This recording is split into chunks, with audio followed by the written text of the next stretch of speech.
Bueno, continuando con el estudio de los sólidos y sobre todo sobre los sólidos iónicos, vamos a ver ahora lo que se relaciona con lo que es la energía reticular, ¿verdad? La energía reticular, que como aquí podemos leer en la diapositiva, es una medida, ¿verdad? Cuantitativa, es decir, es un valor numérico que nos da una idea, ¿verdad? De la estabilidad de un sólido iónico. Se define, ¿verdad? La energía reticular como el cambio en la entalpía. Y aquí quizá acordarse de sus clases de física, ¿verdad? El cambio de entalpía, cuando ven termodinámica, ¿verdad? Es el cambio en el calor, ¿verdad? Asociado o que acompaña, ¿verdad? A un proceso. En este caso, pues la energía reticular es el cambio de entalpía que acompaña la formación de un sólido a partir de sus iones gaseosos. ¿Y por qué a partir de los iones gaseosos? Pues si se recuerda, cuando habíamos visto las propiedades periódicas, entonces habíamos mencionado que quienes pierden los electrones son los elementos en el estado gaseoso, ¿verdad? Porque decíamos que en el estado gaseoso, y lo repasábamos ayer, ¿verdad?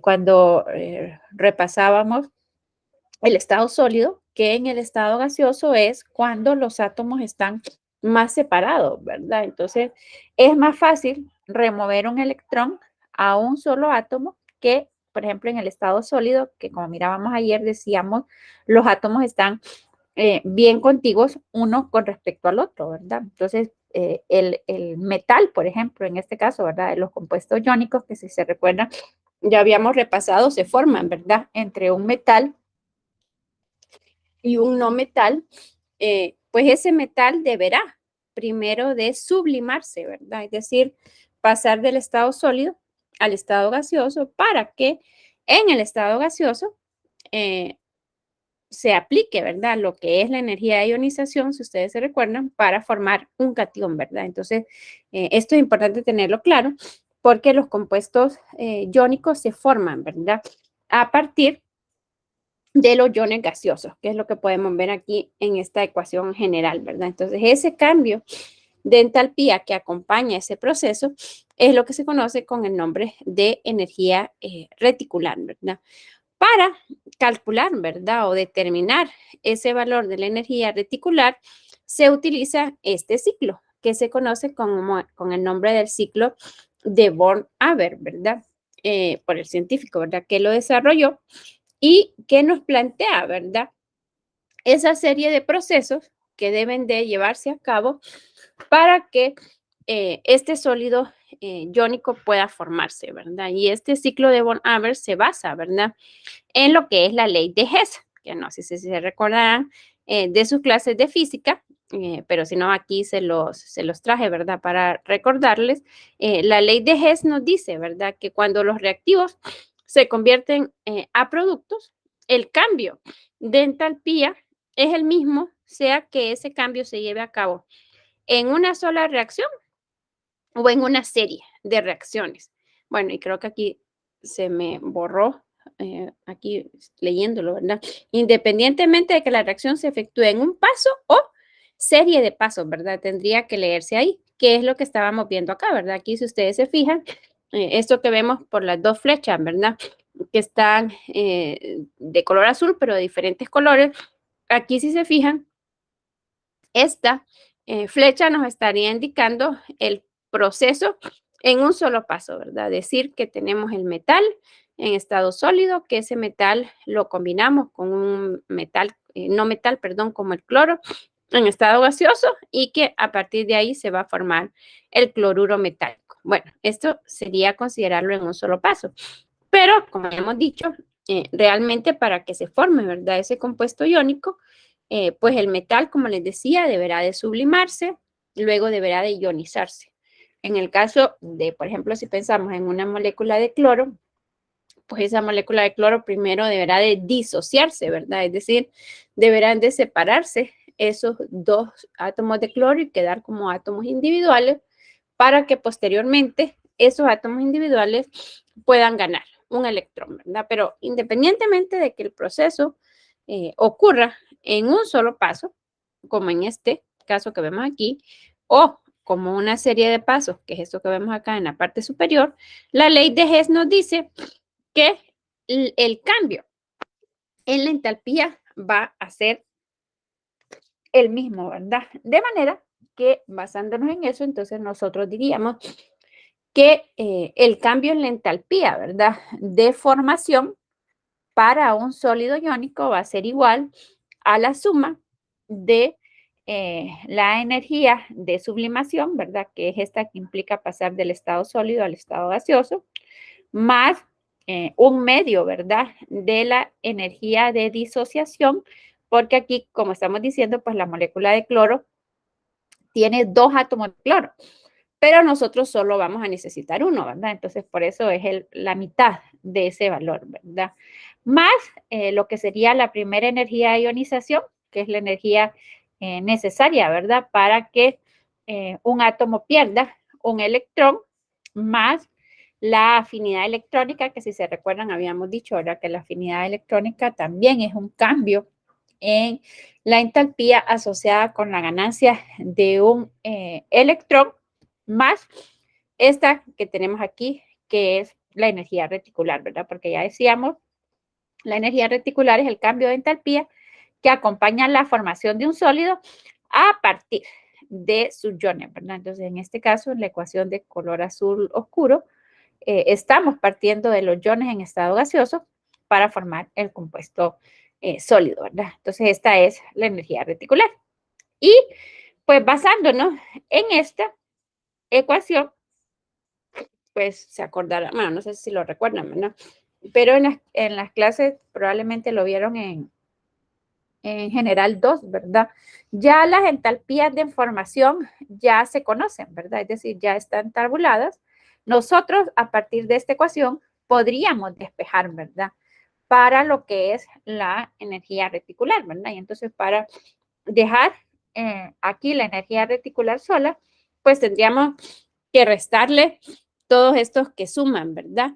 Y bueno, ya sabemos que en el despeje, pues como esto es una igualdad, si los restamos del lado derecho, también tendríamos que restarlos del lado izquierdo, ¿verdad? De manera que nos quedaría que la energía, bueno, se las voy a escribir aquí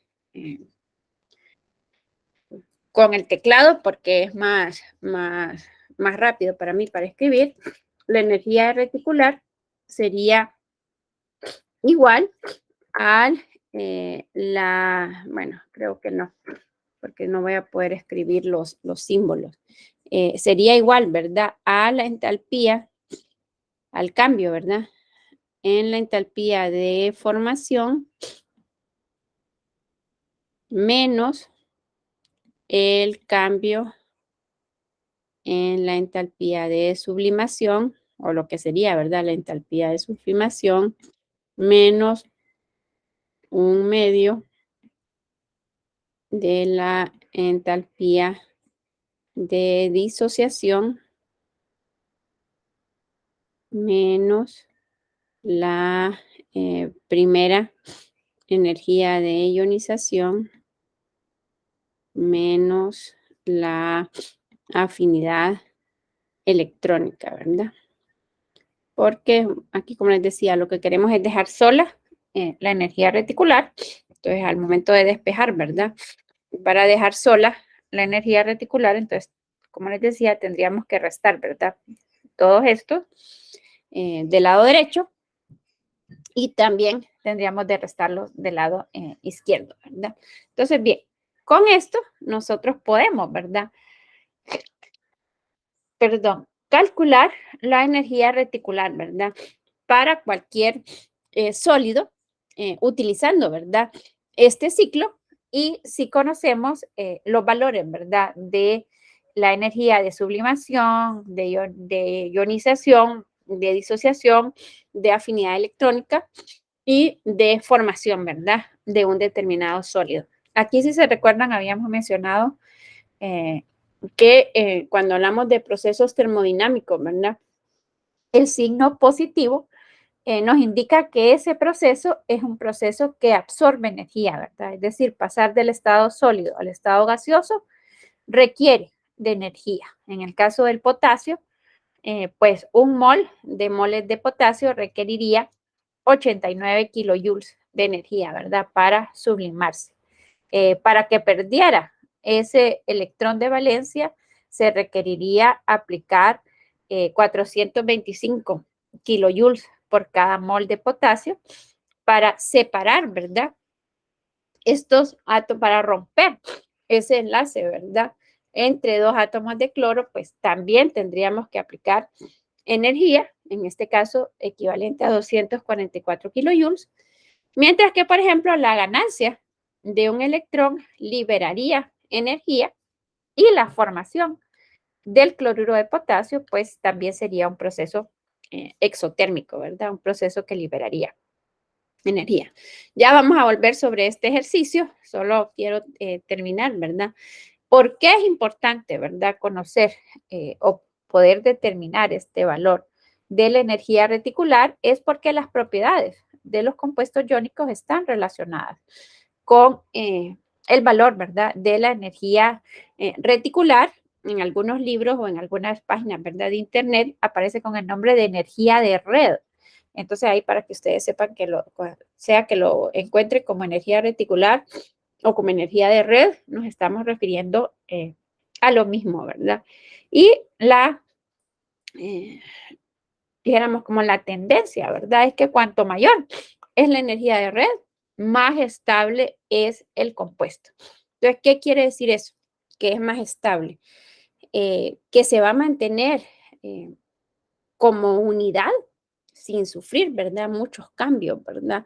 Y por eso entonces, si hablamos, si se recuerdan, ayer habíamos considerado, ¿verdad? Rápidamente cuáles eran las propiedades de los diferentes sólidos, de los moleculares, de los covalentes, de los iónicos, de los metálicos, y entonces ahí decíamos que la fuerza iba cambiando, ¿verdad? Dependiendo de la fuerza que hubiera en ellos, ¿verdad? Y ahí entonces pensar que, por ejemplo, con respecto a los puntos de fusión y ebullición, estos van a aumentar a medida aumente este valor, ¿verdad? De la energía reticular, ¿verdad? Porque van a ser más estables. Entonces, porque era lo que decíamos, ¿verdad? Aquí la idea general es esta. Cuanto mayor es la energía de red, más estable es el compuesto. Entonces, quiere decir que se va a mantener como un sólido porque tiene una mayor energía. Entonces, para que pueda pasar al estado líquido, entonces ahí se requerirá, ¿verdad? Mayor cantidad de energía y por eso van a tener puntos de fusión y de ebullición mayores, ¿verdad? La solubilidad, que si nos acordamos también allá de General 2, la solubilidad implica la separación, ¿verdad?, de estos iones por el proceso de solvatación. Y entonces ahí, entre mayor es la energía reticular, menor va a ser la solubilidad, porque volvemos a lo mismo, ¿verdad? La energía reticular está relacionada con la estabilidad. Entonces, entre mayor es la energía reticular, más estable es, más difícil va a ser separar esos iones de una estructura cristalina, ¿verdad? Entonces, mayor energía reticular, menor es la solubilidad. Y también aquí, pues, la dureza está relacionada también con este valor, ¿verdad? Entre mayor sea la energía reticular, mayor va a ser la dureza de ese compuesto, ¿verdad? Y ahí ayer mencionábamos que habían unos que eran quebradizos, habían otros que decíamos que eran duros, ¿verdad? Y eso está relacionado con este valor, ¿verdad? Que mencionamos que es la energía de red. Bueno, y aquí hay unos ejercicios que los vamos a dejar para el final, pero vamos a volver a este, ¿verdad? Y lo voy a hacer un poco más chiquito para que lo podamos copiar, ¿verdad? Entonces el problema dice así, calcule la energía reticular del cloruro de potasio utilizando un ciclo de Born-Haber y la información de la siguiente tabla. Entonces nos lo vamos a llevar a la pizarra.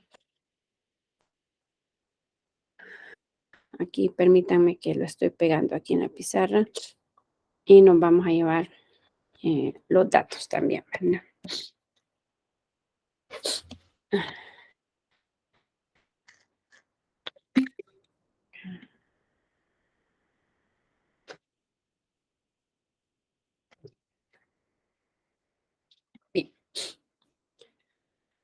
Entonces aquí ya tenemos toda la información, ¿verdad? Entonces, miren que nos dicen utilizando el ciclo de Bohr-Haber, ¿verdad? Así que lo primero que tendríamos que hacer es plantear el ciclo, ¿verdad?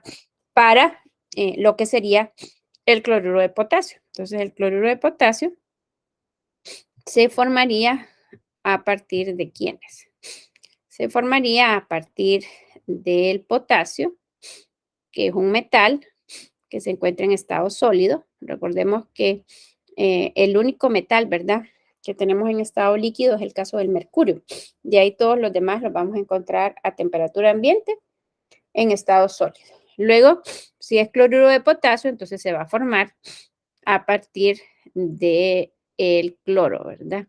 Y ya sabemos que el cloro, pues existe como una molécula diatómica en estado gaseoso, ¿verdad? A partir de aquí, se formaría entonces el cloruro de potasio, ¿verdad? Recordemos, y esto química general, ¿verdad? Para que sea una ecuación, recordemos que las ecuaciones químicas son representaciones, ¿verdad? De las reacciones químicas y que tienen que ser una representación, pues, que sea lo más parecido, ¿verdad? Y aquí recordemos que las reacciones químicas cumplen con la ley de conservación de la materia, ¿verdad? Es decir, si se recuerdan que la materia no se crea ni se destruye, ¿verdad? Eso en las ecuaciones químicas se refleja balanceándolas, ¿verdad? Y entonces aquí, esa es la razón por la cual aquí aparece un medio, ¿verdad? Porque nosotros tenemos un potasio del lado de los reactivos, un potasio del lado de los productos.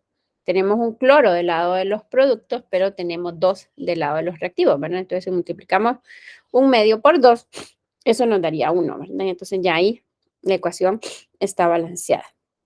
Pero decíamos, esto es considerar que el proceso va a ocurrir en un solo paso y es obviar lo que ya habíamos mencionado acerca de las propiedades, ¿verdad? No es el metal el que va a perder un electrón para formar el catión potasio, ¿verdad? Sino que este sólido deberá de sublimarse, ¿verdad? Deberá de pasar al estado gaseoso.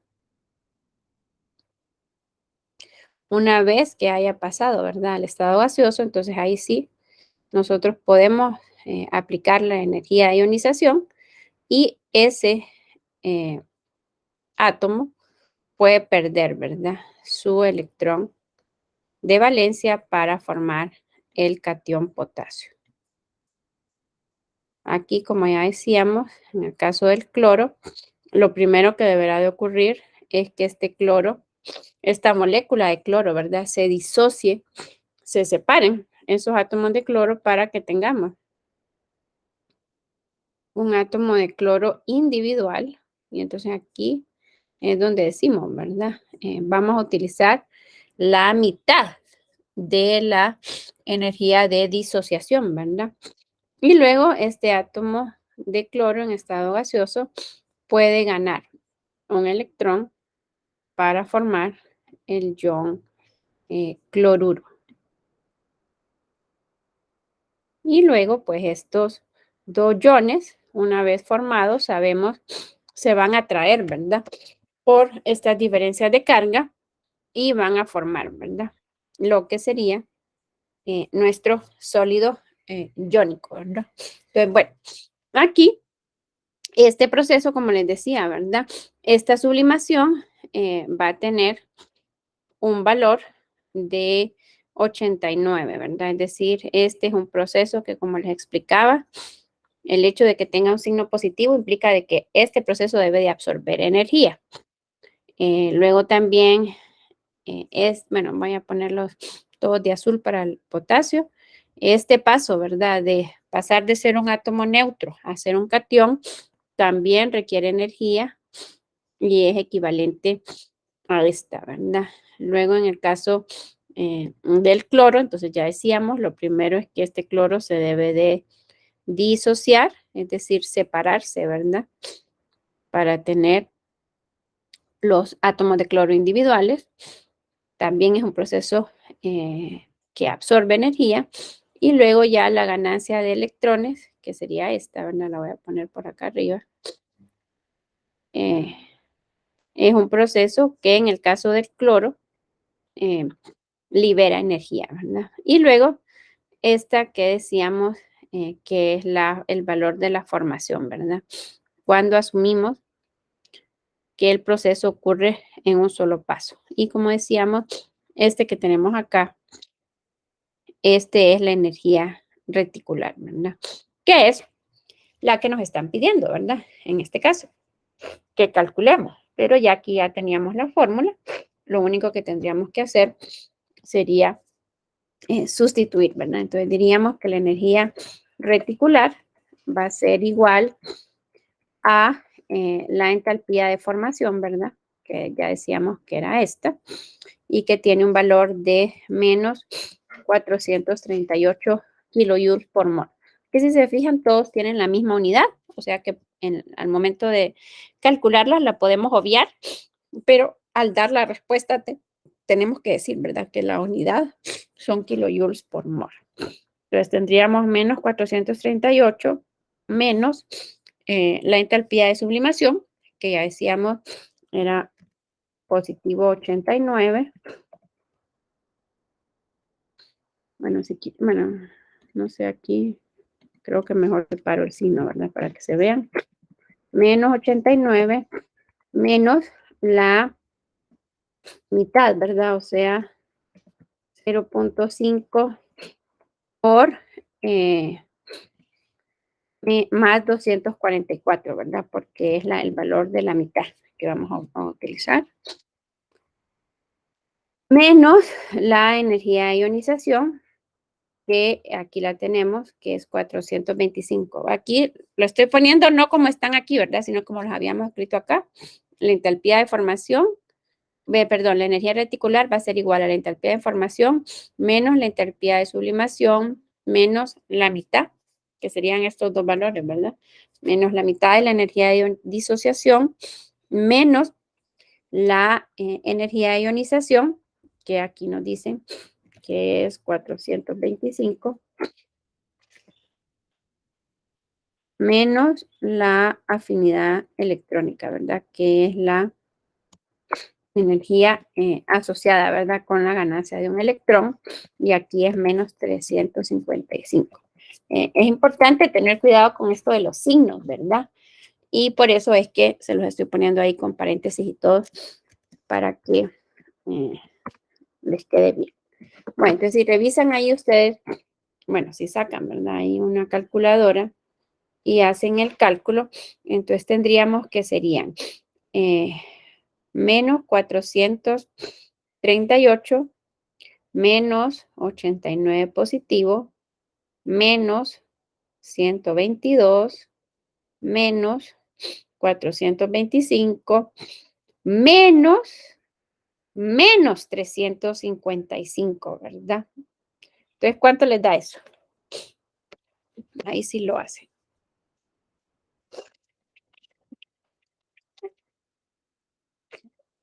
A ver, alguien que tenga una calculadora ahí, que nos ayude. ¿Cuánto les da?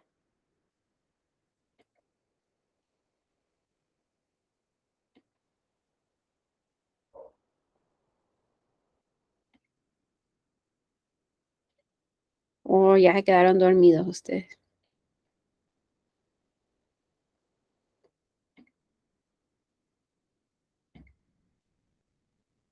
O no me escuchan.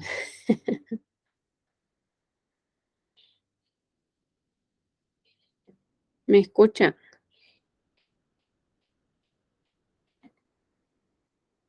Hola. Sí, sí, sí, lo escuchamos. Ah. Bueno, ¿ya lo hicieron o no?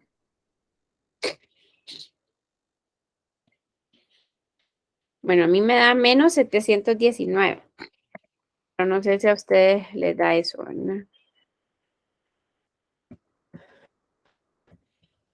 Pero ahí, ¿qué significa esto, verdad? Entonces ya volver nuevamente, ¿verdad? Este menos quiere decir que cuando estos dos iones se atraen, ¿verdad?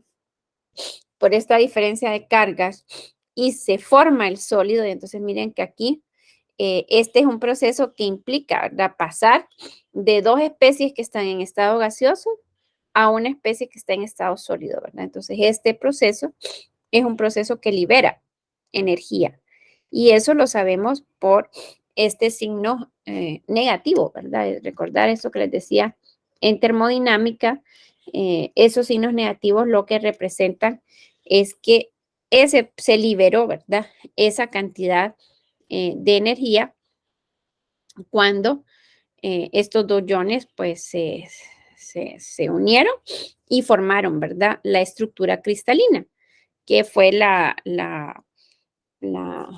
lo del laboratorio, ¿verdad? La actividad que les dije yo que trabajaran, esta disposición, ¿verdad? De que uno se adoptan esta estructura cúbica simple o esta estructura cúbica centrada en las caras o esta estructura cúbica centrada en el cuerpo o esta estructura hexagonal, ¿verdad? Entonces ahí, pues, esto es lo que,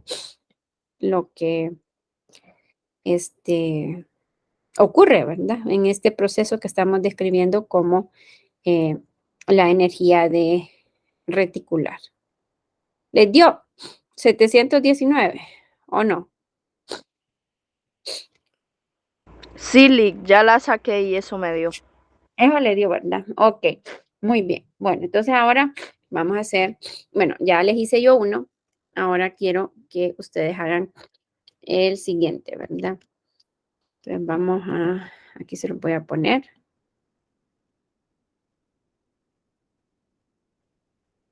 Este de donde lo tomé no tiene, se nota que quien lo escribió no tenía puntos, no podía poner los puntos y entonces están como comas, ¿verdad? Y están como comas aquí arriba. Y este entonces es energía de sublimación 21.5, energía de ionización 100, energía de disociación 53.4, la afinidad electrónica menos 80.7 y la entalpía de formación menos 3.7.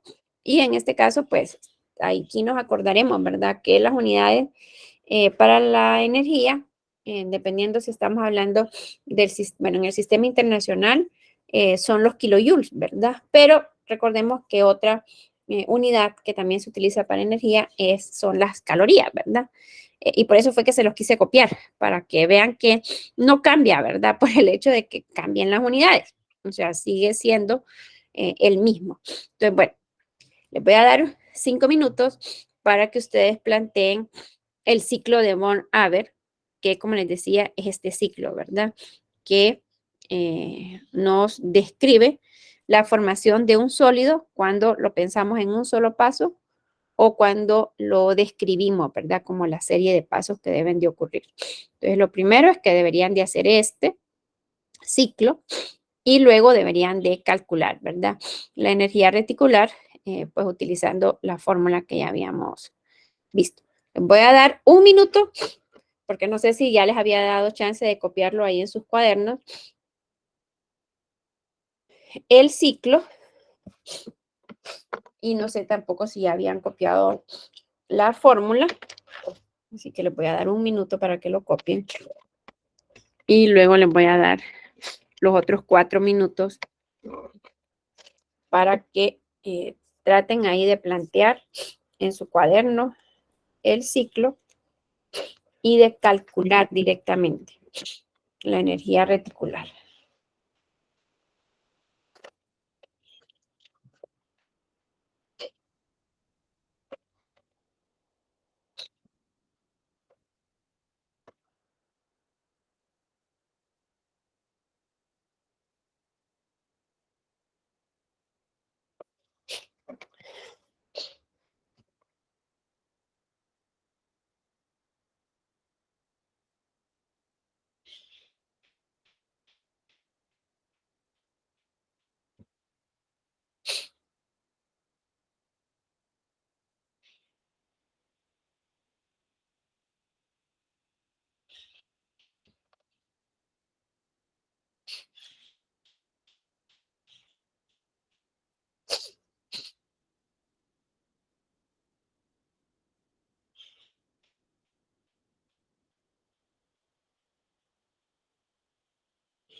Bueno,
¿qué tal usted?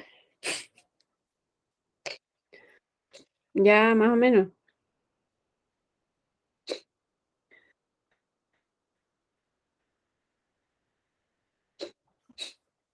Bueno, entonces aquí, por cuestiones de tiempo, ¿verdad? Porque ya solo faltan 20 minutos y hoy tenemos que concluir con esto. En este caso, bueno, igual es el potasio, ¿verdad? Nuestro metal, en este caso la diferencia sería que es eh, el bromo, ¿verdad?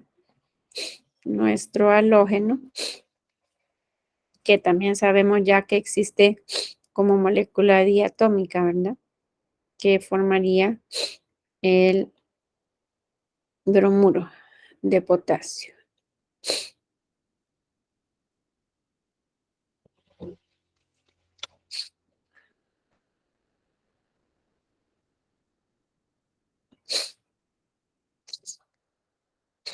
Y bueno, aquí nuevamente lo que les decía, ¿verdad? Las ecuaciones siempre, siempre tienen que estar balanceadas. Allá en general se les dice que hay que balancearla siempre con números enteros, ¿verdad? Pero yo creo que ahorita ya a estas alturas ya sabemos que eso es con fines didácticos, ¿verdad? Porque sabemos que no podemos tener media molécula, pero aquí estamos pensando, ¿verdad? En el proceso. Entonces, para ayudarnos a que haya una como unidad, ¿verdad? Entre lo que es el ciclo y la fórmula que utilizamos, pues lo vamos a balancear con un medio. Luego ya hemos dicho, este potasio deberá de sublimarse, pasar al estado gaseoso, porque es en el estado gaseoso donde ese átomo es posible que pierda, ¿verdad? Un electrón para convertirse en un cation, ¿verdad? Y recordar que este cation que se forma en estado gaseoso. Luego aquí hemos dicho que esta molécula que tiene dos deberá de disociarse, ¿verdad? Es decir, separarse para tener esos dos átomos gaseosos. Entonces ustedes podrían preguntarme, bueno, ¿y qué pasa con el otro? Pues recordar, ¿verdad? Que cuando hablamos de un mol, pues en un mol hay 6.02 por 10 a la 23, ¿verdad?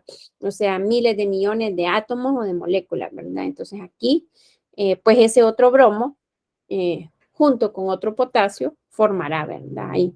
Pero aquí solo para cuestiones del diagrama lo dejamos acá. Luego, cuando está este átomo individual, entonces para cumplir con su octeto, esto es importantísimo, ¿verdad? No lo había mencionado, pero esperaría yo que todos lo tuvieran claro. ¿Por qué es necesario que esta molécula se disocie? Es necesario que se disocie porque cuando está como molécula, cada uno de los bromos está en su estado estable, ¿verdad? Porque como están enlazados, los dos tienen su octeto, ¿verdad? Entonces ya no pueden ganar. O sea, la molécula no puede ganar electrones, ¿verdad? Lo que puede ocurrir, quien gane electrón sea el átomo cuando está él solo, porque cuando está él solo ya habíamos mencionado, y probablemente los que ya están terminando, ¿verdad? Su presentación del grupo 17 saben que todos los halógenos tienen 7, ¿verdad? Electrones de valencia. Entonces es cuando están en estos átomos individuales que puede ganar un electrón para adquirir su octeto, ¿verdad? Y una vez que se han formado estos iones, como mencionamos, pues se van a traer, ¿verdad? Por diferencias de carga y van a formar, ¿verdad? Lo que sería el bromuro de potasio. ¿Así lo habían hecho o no? ¿O no lo habían hecho? ¿Así les había quedado? ¿O todavía no lo habían hecho? Es importante que los intenten hacer ustedes.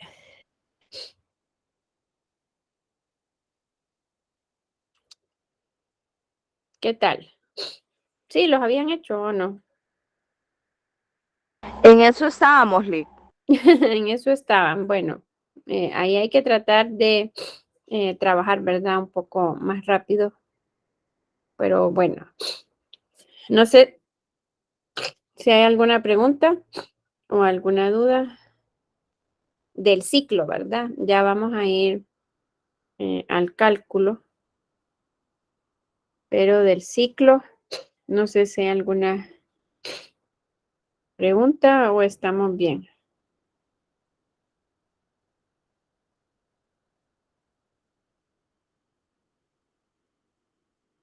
Más o menos por los momentos. Más o menos por los momentos. Bueno, entonces vamos a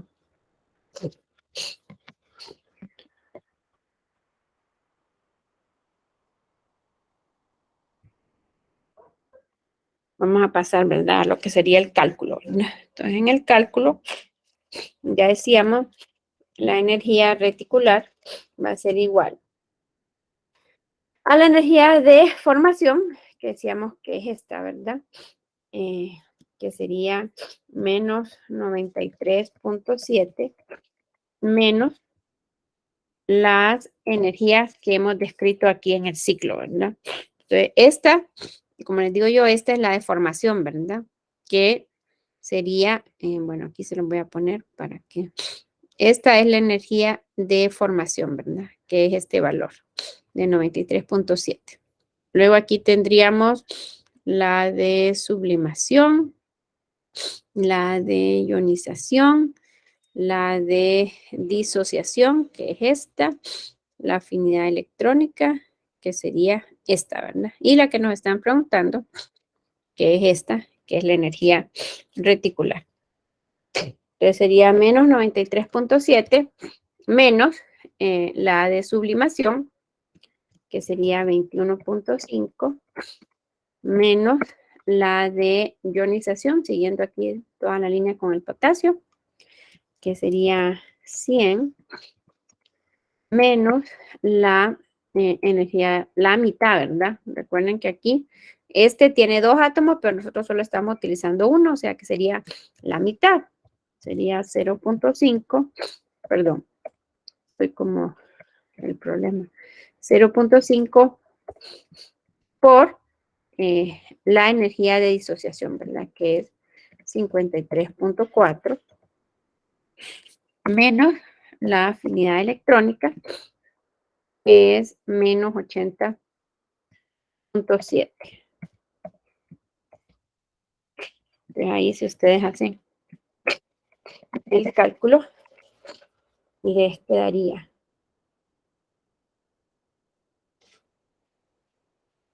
menos 93.7 negativo, menos 21.5, menos 100, menos la mitad de 53.4, que sería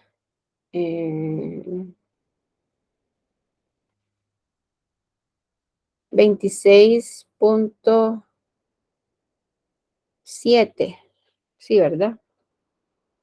Menos 26.7, menos 80.7 negativo, ¿verdad?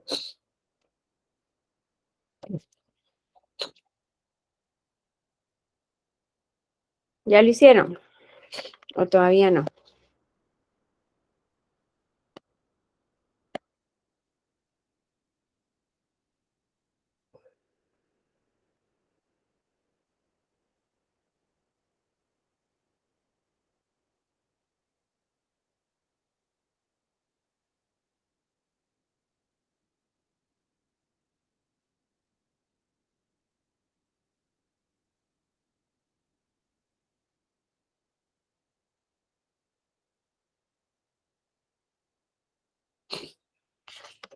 ¿Lo hicieron, jóvenes, o no?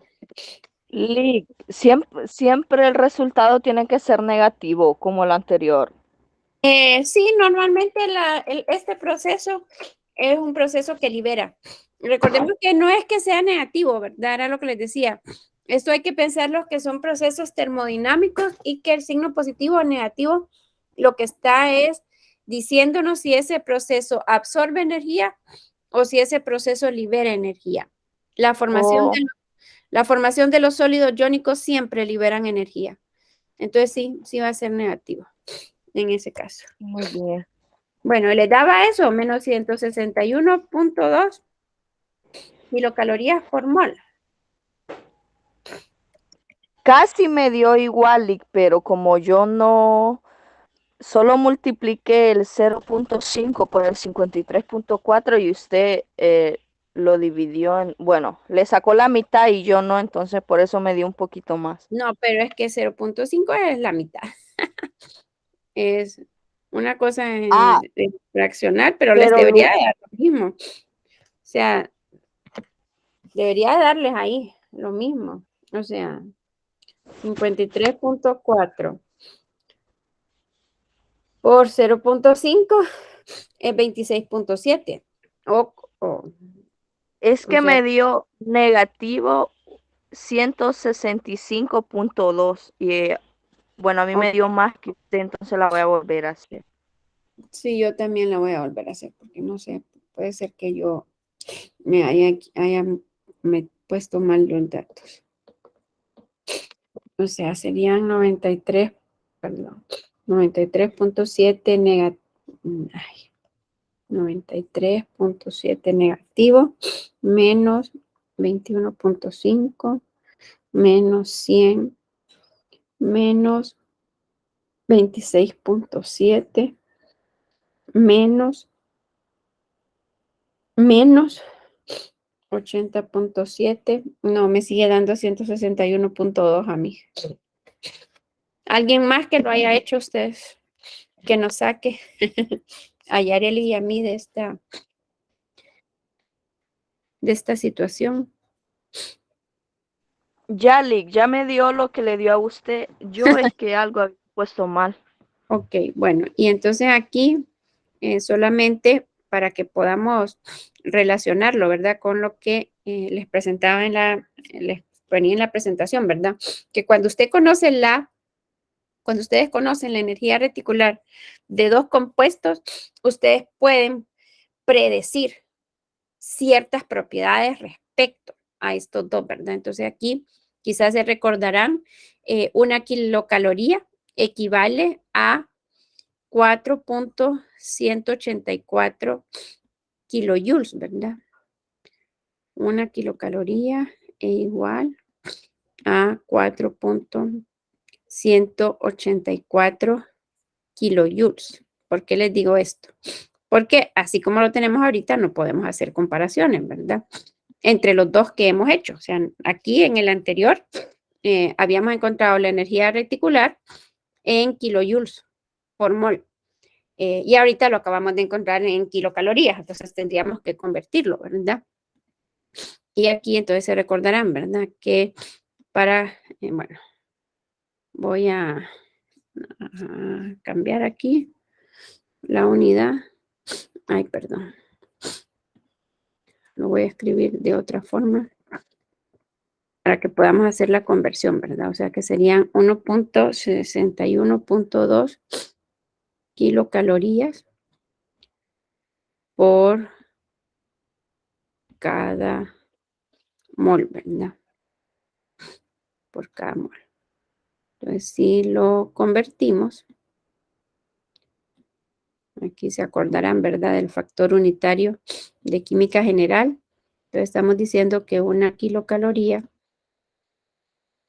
equivale a 4.184 kilojoules. 4.184 kilojoules.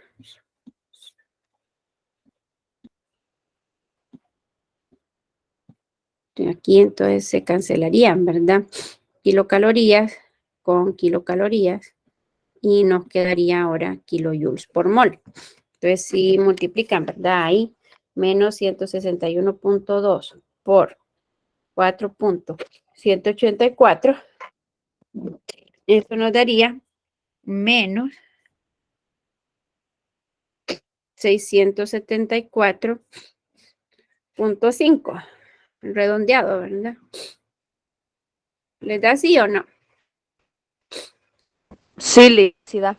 Sí, ¿verdad? Ok, bueno, entonces ahora tenemos dos haluros de potasio, ¿verdad? Tenemos la energía reticular del bromuro de potasio que nos está dando menos 674, uy, qué feo me quedó eso, 674.5, ya dijimos, este menos significa que libera energía, y en el caso del cloruro de potasio, nos daba 719 kilojoules, ¿verdad? Entonces aquí, como les digo yo, no se fijen, bueno, o sea, sí hay que fijarse en el signo, pero es lo que les digo yo, el signo lo que significa es que se libera energía, ¿verdad? Entonces podemos, como ya sabemos que ambos procesos liberan energía, lo que compararíamos aquí serían los dos valores, ¿verdad? El 719 con vamos a dejarlo redondeado, con el 674, ¿verdad? Entonces, aquí el cloruro de potasio, que era para el cual lo estábamos haciendo acá, ¿verdad? El cloruro de potasio tiene una energía reticular mayor que la energía reticular que tiene el bromuro de potasio. Entonces, ¿qué podemos nosotros deducir a partir de esto? ¿O qué preguntas se les podrían hacer, verdad? Entonces, una de las preguntas es que usted, a partir de estos datos, usted debería poder decir cuál de los dos va a ser más soluble en agua. ¿El bromuro de potasio o el cloruro de potasio? Y aquí entonces volveríamos a la presentación, ¿verdad? Esto que mirábamos acá, decíamos que cuanto mayor es la energía de red o la energía reticular, más estable es el compuesto, ¿verdad? Y entonces ahí decíamos, mayor energía reticular, mayor punto de fusión, mayor punto de ebullición, mayor dureza, pero a mayor energía reticular, menor solubilidad. Entonces, la pregunta que les estoy haciendo ahorita, a partir de estos dos ejercicios que hemos hecho, ¿cuál podríamos decir nosotros que sería el compuesto más soluble en agua? ¿El cloruro de potasio o el bromuro de potasio?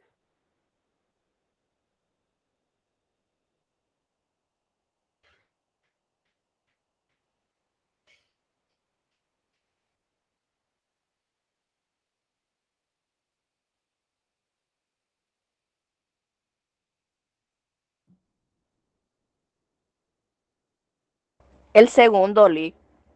El segundo, muy bien, Yareli. El segundo. ¿Por qué? Porque el segundo nos da menor, ¿verdad? Entre 674, bueno, aquí lo vamos a poner, ¿verdad?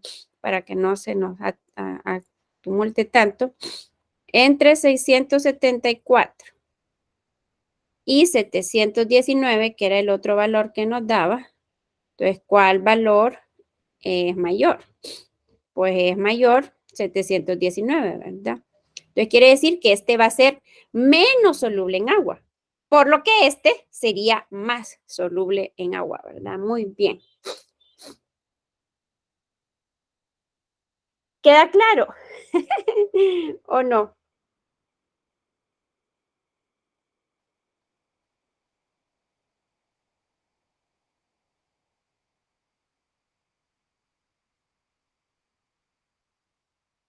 Sí, Lick. Bueno, entonces miren, en el minuto que nos queda, como ya dijimos, esto no nos va a dar chance de evaluarlo, tendríamos que haberlo evaluado en la primera evaluación. Entonces, lo que me van a presentar serían estas preguntas, ¿verdad? Que están relacionados con lo que vimos el día de ayer. Bueno, lo voy a hacer un poco más pequeño. Este es un resumen de las dos presentaciones, ¿verdad? De la que vimos ayer y de la que vimos ahorita, ¿verdad? Entonces, son estos estos 5 problemitas que les voy a dar chance que me los presenten el lunes. Así que con esto evaluaríamos esta parte para ya comenzar el lunes con la siguiente unidad, que es la segunda, pero esta primera se nos hizo un poco largo y no la podemos concluir. Eh, Así que esta sería, para no hacer examen, ¿verdad? Sino que para que ustedes lo trabajen y evaluarlo, ¿verdad? De alguna manera. ¿Sí o no? ¿Queda claro?